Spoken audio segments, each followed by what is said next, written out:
So welcome back to the Bootleg Corner movie review hours like I announced earlier, and this one will be on James Gunn's Superman that came out digitally on Friday. I finally got the chance to watch it 45 days after it came out in the cinemas, and as usual I'll be giving you my perspective on how the movie went in my opinion, and if the movie did well, did bad, or it did absolutely, what's the word again for that, we'll scratch it out, but I'll just let you know how I felt about the movie in a short, not really short, but maybe it depends on how long this video takes, but a short sequence or a long sequence depending on how many things I have to say about this movie. Now the first thing I want to say about this movie is they threw us directly in the middle of the action. There was no long build up, there was no convoluted sentences that did not mean anything, that did not lead anywhere. They threw us right into the thick of it, and that is something we can appreciate. I say appreciate, but we can appreciate from this director and from this movie, because the other Superman movies have mostly been setting up when he came to Earth and the other, and how he became Superman and the childhood. But this one basically threw us into where Superman has already become Superman,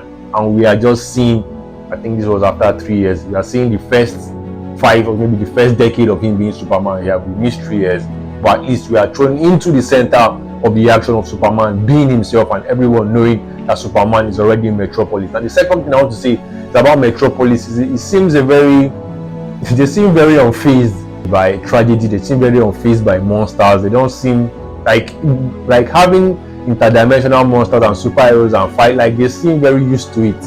There is no shock when things are happening. They are like, it's an everyday occurrence for them. When you compare that to something like Gotham in Matt Reeves' Batman, you can weigh the experiences and you can see that like those people, like things, their version of normalcy is very different from what normalcy would seem like in Metropolis. Now another thing is the relationships in this movie seem very grounded. There are solid relationships, there are friendships, there is connection between these characters. Superman has a lot of connection with the citizens of Metropolis. Even he has fans, he has even a favorite was it falafel that guy was selling to him. He has a favorite guy that even sells him food. So it's like there's a unit in this movie. There's an immersion, there's a spirit of togetherness you can find from this movie.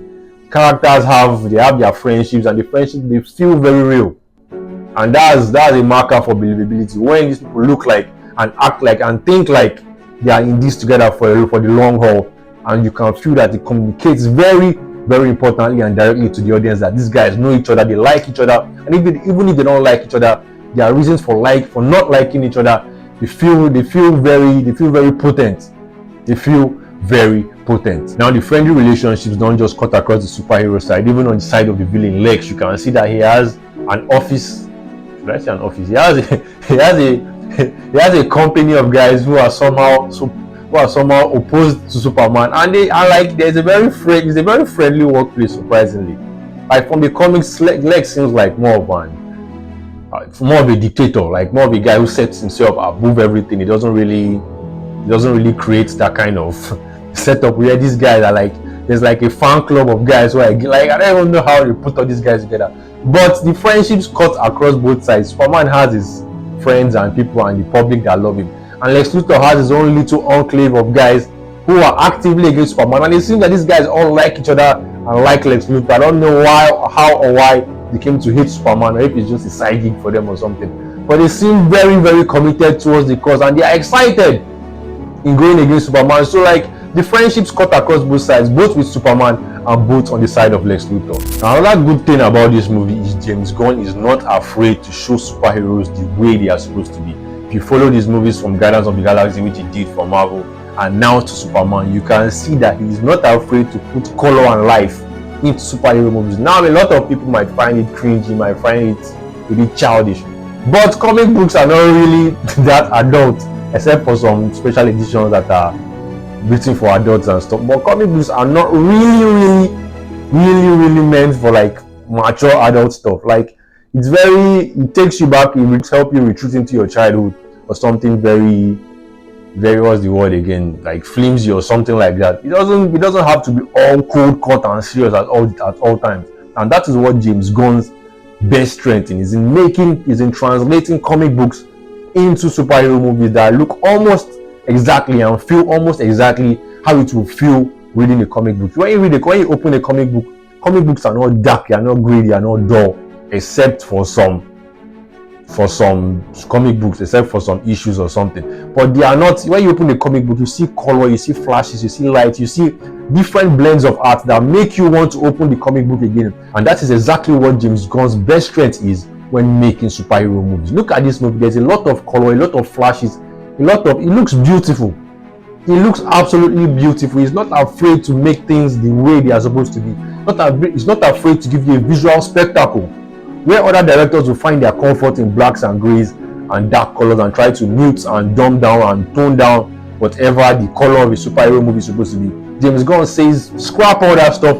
They are going to make it as beautiful and as open and as colorful as we can. And that is one of his key selling points. And that is what makes this Superman movie as cheerful, as hopeful, as believable, as exciting as it's supposed to be.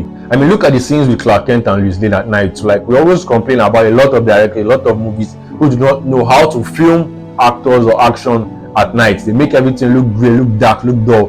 But look at this scene with Clark and Lois at night. Like, everything, even if the background is dark, their faces, their outlines are very, very visible. Another thing about this movie is they made sure to clean up any background deaths or clean up any accidental deaths that could have happened when Superman was fighting the Hammer of Boravia or when he was fighting the Kaiju. The one time they made sure to show us a death in its gruesome detail was when Lex Luthor shot Mr. Marley, and that captured or even made that death a lot more significant, because you're watching this movie throughout the first half of this movie and nobody has died, despite everything that we know that could happen when superheroes are fighting. I mean, you can watch Man of Steel for that. You can see that when superpowered creatures are fighting in a populated city, it is almost impossible to prevent death from happening. But in this one, they seem very careful about Superman protecting the citizens and preventing any accidental or non-accidental loss of life, even while he was fighting. But the one time they made sure to show us one death in gruesome detail was Lex Luthor shooting Mr. Marley point blank range, and that captured that like now took away the safety of the movie. Like, the movie is not all happy-go-lucky, everybody is happy and Superman will always save the day. There will sometime be a time and a moment where Superman will never and not be able to do that. And that just, like, you see, like that thing that Mike Tyson said about every boxer has a plan till they get punched in the face. And in this one, the movie was fine and dandy. Superman was always saving. Nothing is going to happen to the audience. And the one character they made sure to show us in detail, Mr. Marley, who helped Superman stand up after he had fallen from fighting the Hammer of Boravia, was the one character that he took up the screen with a bullet from Lex Luthor. And that let the audience know that, like, it's not a family movie. It's not a family movie totally. Everything is not going to be smooth and fine, and Superman will always be there at the end. And that really captured and punctured the moment for me, because you need those things in order to sell a movie, and this absolutely did that.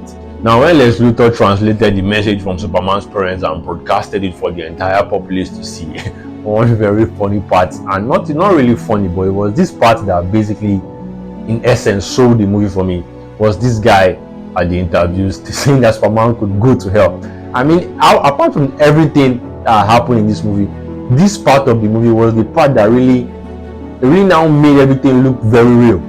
Like, the way the guy said it, like, you know, the way we talk on the internet, like, we take everything to the extremes immediately. Like, it's like F everything Superman has done over the past 3 years, how many lives he has saved and whatever. If this is his real plan, then now, like, it is F him total. Like, there's no chance of grace that maybe, okay, we can lose Superman grace, he has been saving.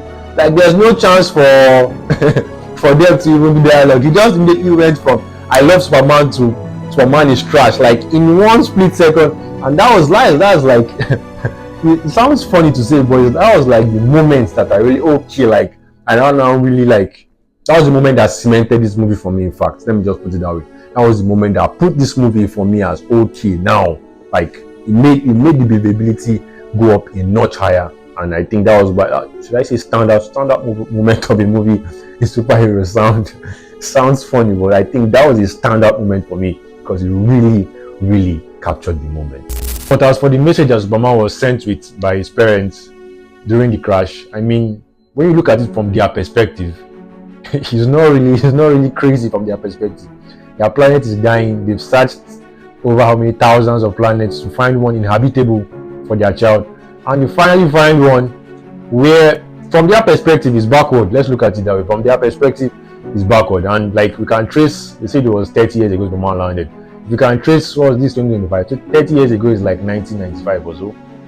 That's 30 years. Like if you can check what they were saying in 1995, like even at now, like people that have solved space travel and whatever technological advancements and what every other thing they have solved in their time, they have the capacity to build a spaceship to send their son galaxies away from their home. Like you can see that they are not really crazy. Maybe they are wrong from the human perspective, but from their perspective, they are sending like they are like high-ranking Kryptonian guys, like probably like royal or near royal status, and they are sending like their only child, the last surviving child of their entire planet, to a planet of people who cannot even do 1 + 1 without shouting about it, and you are telling them to tell him to not come and do me. I mean, come on, think about it. If you are sending the last child of the Earth now to a planet where, like, they've not even, let's put it like they've not even gone past calculator status, what would you put in the message for that child? Will you tell him to go there and like be a normal, like he's basically their king without them even knowing it? And that is their own perspective. Now, from the perspective of the humans, seeing the guy who has been saving you, doing all the superheroic stuff, being a friend, being a staple in their society and their community, and you are now finding out that his original mission was to come and dominate and like be your king by hook or by crook or by fire by force. I mean, I understand their perspective, but in the same vein, the switch was too fast. But like this is the age of extremes. You can either be extremely good, or like the next day everybody hates you for like 100%. There is no gray area. But the switch, like, it just went from liking Superman in one hand to hating him in the next hand. It's very typical of the human experience. It is very typical of the human experience. So that sequence, that entire sequence leading up to that, I understood it, what the parents were saying from their perspective. I also understood the human reaction and response to that. And I also liked that sequence very, very much. Now in this movie, you can also see how the concept of being a superhero and the potential political, that's ramifications, is that a word you use on air? But the political backlash that could come from just being a superhero and doing things without any clearance or any go ahead from any governmental agencies. Now, if you read The Boys or you watch The Boys comics or you watch The Boys movie, you can see how and what happens when untrained superheroes, people with superpowers, go into situations where they have no training and no preparedness for it. It comes out a mess. Seriously, it comes out a mess when you have guys who are not trained like firefighters going into situations where there is fire, or going into natural disaster situations with no protocol or no training, trying to do things simply because they have powers.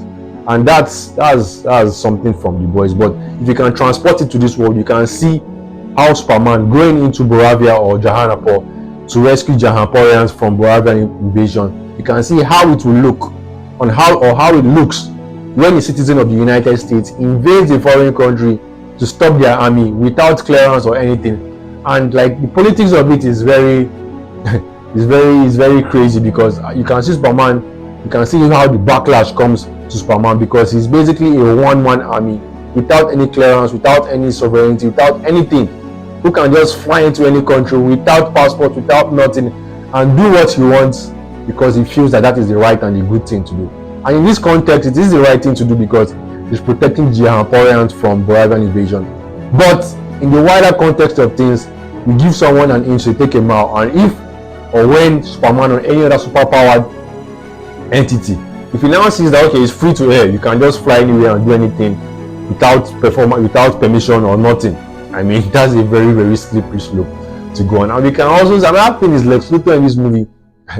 I give props to him because he looks the part, he acts the part, he feels the part, he feels above it all, but he knows he still has to get the permission of these guys who don't even match up to him in intellect or performance or money or whatever it is to rank himself. They don't match up to him, but simply because he's not part of the government, he still has to go through these guys to get clearance to do something he has always wanted to do. And even if it will take planting evidence and destroying Superman's public credit or whatever it is, he's willing to go that far.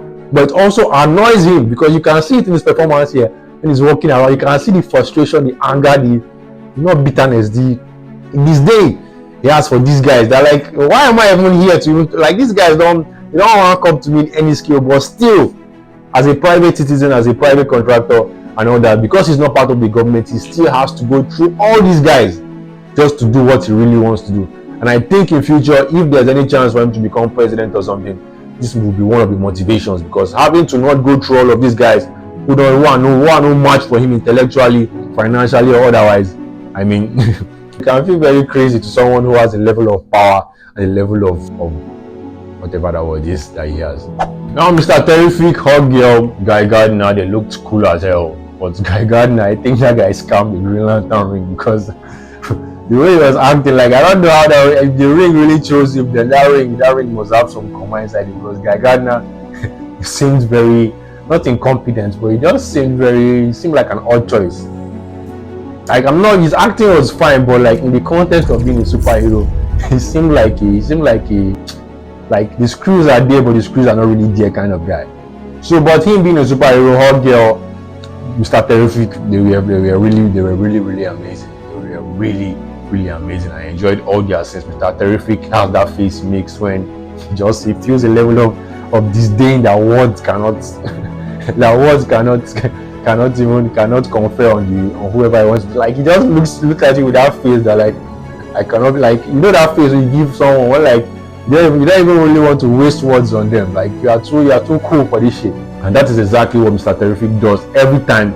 He doesn't have the words to say anything. He just makes that face, and that face really, like, it tells the story. Like, in parts where you don't need to talk, that face is just the face you make when you don't really want to talk. I just want to let the person and the audience know that you are above all of these rubbish that they are doing. Now, Metamorpho was trapped in the Pocket Universe to keep Superman in there with the kryptonite that he made out of his own body parts. And personally, in my opinion, I think Mr. Morpho has the capacity or the ability to be the most powerful being in the comic universe, or even any universe particularly, because a guy who can turn into anything, like, it doesn't matter if it's elemental, if it's like, he can turn into basically anything. I mean, the only thing limiting him is his brain. The only thing that can limit him is his brain or his outside relationships, as we saw when Lex Luthor used his child to keep him as a captive. Because, like, a guy who can basically turn into any material, like, that's the ultimate cheat code. That is the ultimate cheat code, to the point where he could make something that looks like his son out of himself to heal Superman. I mean, guy, like, when you have that kind of power, you are basically unlimited. You are basically unlimited. If you can turn to anything, any substance, it doesn't even have to be earth related. Like, he turned into a kryptonite, and a kryptonite is like something that is not even found on earth. So, like, as far as he can think about it, he can turn into it in his, like, that's the ultimate thing you can. That's like the ultimate thing you can do. But the entire sequence in the Pocket Universe, again, with other directors, in the Pocket Universe that was supposed to be dark and grey and dull, look at the amount of color, the amount of flashes that are in here. Like, this movie was well thought out, it was well planned, it was well directed, it was well choreographed. A lot of good things you can say about this movie. And I think my biggest challenge from this movie is simply the pacing. It is simply the pacing. The movie was it 2 hours and was it 12 minutes long? And I think it would have gone on for longer. And that's like the ultimate, not really the ultimate, but that's one of the best things you can say about the movie, that the movie is too short. Because when the movie is bad, you are really, really rushing towards the end. But when the movie is that good that you are thinking, like, it cannot be over this fast. I mean, I was looking at the timer on the movie, and I'm seeing you are already like 2/3 in. And I'm thinking, like, this cannot just end this fast. And I think that's one of the best compliments, like I said, that you can pay to a director, that the movie was too short. Because I think a lot of things were rushed in, especially in the second half of the movie. A lot of things were just packed in to just complete the movie, and maybe they cut out, maybe in the editing, they cut out a lot of parts that they felt wouldn't be needed. But I think, in my opinion, the movie was way too short. And I think that's as good as you can get for a director. If your movie, the complaints of a movie is too short, I mean, what can we say? You did a fantastically good job. Now, as I said earlier with Metropolis, it seems that they are very, very used to this stuff, because when the order came for them to evacuate, there were no stragglers, there were no people that were doing that we will not go, that will protect our home. And, like, everybody was complying immediately. So, like, all these, like, extraterrestrial monsters, crazy stuff happening in Metropolis is like another day at the office. They are not phased, they are not Once it happens, they know that they have Superman as backup. They just immediately move, and that's is it good or is it not? In every situation there are always people who refuse to go, and this was a feel good movie, so I don't think they want to show those parts. But in reality, if an order came right now for everyone to leave here or wherever it is they were supposed to live, there will be hundreds, if not thousands, of dissenters. But in this one, Metropolis, once the order came, the request or whatever it is, and they told them it was non-negotiable or whatever it was. But once the announcement came that they were to leave Metropolis because there was a rift coming and stuff, like everybody immediately packed their stuff and we were going in like 10 minutes. So you know how practical that is in the real world. But for this Metropolis, it seems everything is possible. Now, Superman vs. Ultraman, the fight, and this is where I think this is one of my criticisms of this movie.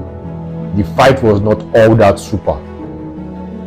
The fight was not all that. I think there was an attempt, not really an attempt because it happened. There was a reduction in power scaling. That's the word I'm going to use. There was a power scaling reduction for Superman and the superpowered guys in this movie. Because I don't want to use Man of Steel as a benchmark because that's a totally different movie, different director. But when two superpowered creatures are fighting, even if in this movie the story of Superman was that he always takes care to manage damage, even when fighting guys that are stronger can take a punch, but he always takes care to manage damage, to not damage too many things. But when two superpowered creatures are fighting, I expect to see a lot more impact, a lot more hits, a lot more hard hitting, a lot more brutality, if that's the word I'm going to use. I expect to see a lot more of that. The fight felt in parts, it felt like there was no right, there's something you want to feel when two superpowered creatures are fighting, and this is basically two Supermen fighting. One is the main Superman and one is the clone of Superman, that's Ultraman and Superman. But when these guys basically equally matched are fighting, I want to see a lot more destruction than what was shown in these scenes when they were fighting. Was the fight scenes good? Absolutely. But I expected to see a lot more chaos. Put it that way, I expected to see a lot more chaos. But with Lex Luthor controlling Ultraman, punching in, or even shouting out the commands, having studied every fight scene of Superman, I mean, that's as crazy as it gets, or that's as brilliant as it gets. To create the clone of the guy you hate the most and put him against the other guy, and you know every single command, you've imputed everything, and it's not just Lex Luthor leaving the controls, the fighting to his guys, to development team. He was the one shouting out the commands to show you that he's very invested in this fight. He is very invested in this fight, and he knows and he has every knowledge he requires for this fight. So that moment when he was shouting 1A1, like that was really good. That was really, really good. And with Lex Luthor's girlfriend, I think she was kind of weird, not really weird, but like an odd point in the movie. But everything about Luthor in this movie was kind of odd if you know Lex Luthor to be who he is. Normally Lex Luthor will never have a team of guys that he likes and guys that is giving encouragement. Like he's like above everyone else. He's like anybody can go. Like everybody can be discarded at the earliest opportunity.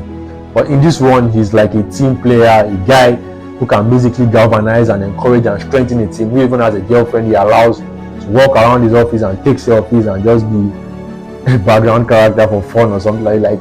This is entirely different Lex Luthor, and his girlfriend being the one to bring him down in the end is kind of, is it poetic justice as the word, but it's kind of ironic. Not even ironic, but I think this, if they can play it right, this can be one of those things that like changes how he thinks and how he behaves in coming movies, because now who he put around himself being the ones to bring him down. I mean, look at this other guy was running to close up the rift when Lex Luthor didn't want that to happen. So if he was a different kind of leader, a different kind of more of a dictator, I don't think these guys will be I don't think they will be acting the way they did. So maybe that can tie into his next arc, as his next developmental arc, the next whatever movie they are going to bring him in, to make him more of an elevated figure above his subordinates. Because in this movie they were kind of trying him. They were talking back, they were challenging his suggestions and stuff like that. But if he's an elevated character above them, I don't really have time for games and stuff. And this is for the next movie. This is just my own suggestion. But if that happens, I don't think there will be that level of rebellion, even if it's very tiny. But there will not be that level of talking back and challenging and just you know what you saw in the movie. But there will not be that level. It will not be at that level. If anybody is going to do it, it's going to be hidden. It's going to be a secret because you know there are consequences for going against Lex Luthor. And I think that should be the next thing for him to, when he comes out of jail, because I know he eventually come out, to keep himself above those people he employs. But all in all, I enjoyed the movie. I liked it very, very much. It was very upbeat, very exciting, very, very friendly, put it that way. It captured a lot of things that I wanted to see captured in a superhero movie that I did not know could be captured in this manner, in this way, in this shape or form. Superman Legacy, I think, what is the rating for this movie now? Superman Legacy, I think this is as good as it gets. A long while of superhero movies. I think this was refreshing. This was original. This was well thought out. This was fun. This was exciting. I think he has a lot of rewatch value. I think he has a lot of replay value. And like I said, after a movie being too short, replay value is one thing you want a movie to have. If people can go over and over and see your movie, I mean, that's a success in every way that counts. Superman Legacy or Superman in general, 2025. But as a movie goes, I think this was good. This was great. This was amazing. This was fantastic. I enjoyed the experience, and I'm waiting to see what the next thing is from Superman and James Gunn in general.